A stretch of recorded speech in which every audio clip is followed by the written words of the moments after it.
José Mourinho avait déjà payé les sommes réclamées par le fisc espagnol. Pourtant, quelques années plus tard, il paye encore. A-t-il payé 2 fois les mêmes impôts? Pas exactement. Et c'est justement ce que nous allons comprendre aujourd'hui.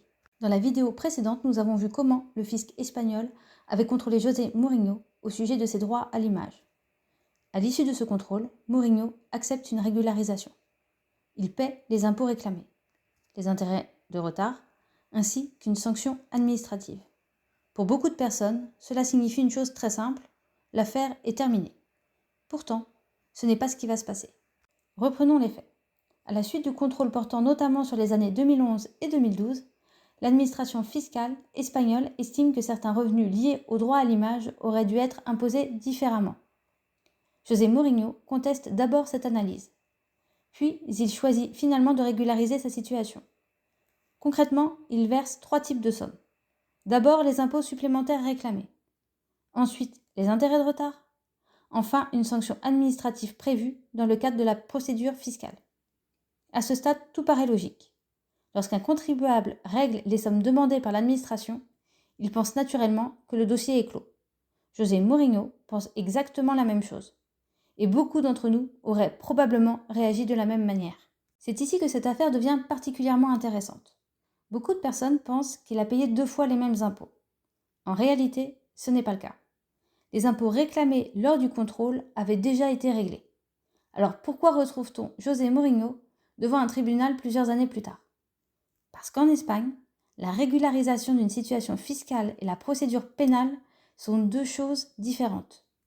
Le contrôle fiscal permet de déterminer les impôts dus, les intérêts et, le cas échéant, une sanction administrative.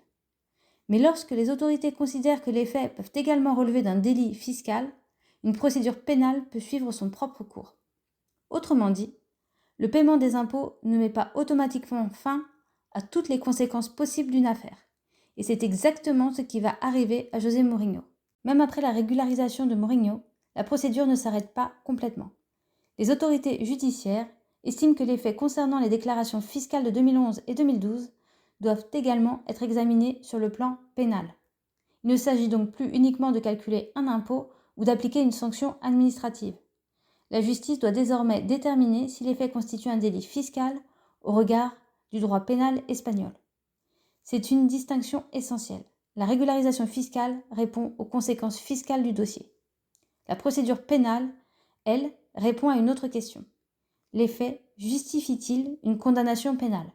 Autrement dit, ces 2 procédures peuvent coexister même lorsqu'elles concernent les mêmes années fiscales. En février 2019, José Mourinho choisit finalement de conclure un accord avec le parquet espagnol. Dans le cadre de cet accord, il reconnaît les faits retenus contre lui.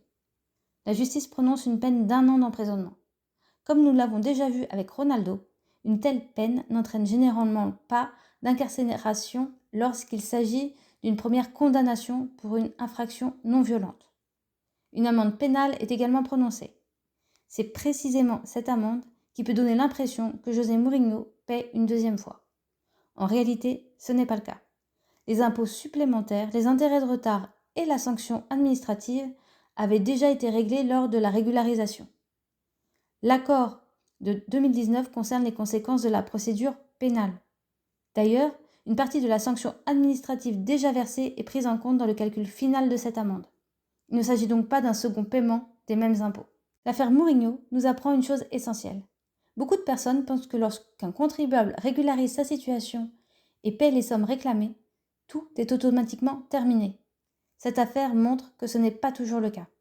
Une procédure fiscale et une procédure pénale poursuivent des objectifs différents. La première permet de recouvrer les impôts, les intérêts et, le cas échéant, une sanction administrative. La seconde vise à déterminer si les faits constituent une infraction pénale et quelles en sont les conséquences. Comprendre cette distinction permet de mieux lire les grands dossiers fiscaux qui font la une des journaux. Grâce à l'affaire Mourinho, nous avons découvert qu'une régularisation fiscale ne met pas nécessairement fin à toutes les conséquences d'un dossier. Une procédure pénale peut suivre son propre cours avec des règles et des sanctions différentes. Mais l'affaire suivante va nous faire découvrir une autre notion essentielle du droit fiscal. Le fisc espagnol réclamait près de 4 millions d'euros à Samuel Eto'o. Pourtant, plusieurs années plus tard, il obtient finalement gain de cause sur une partie du dossier. Comment est-ce possible?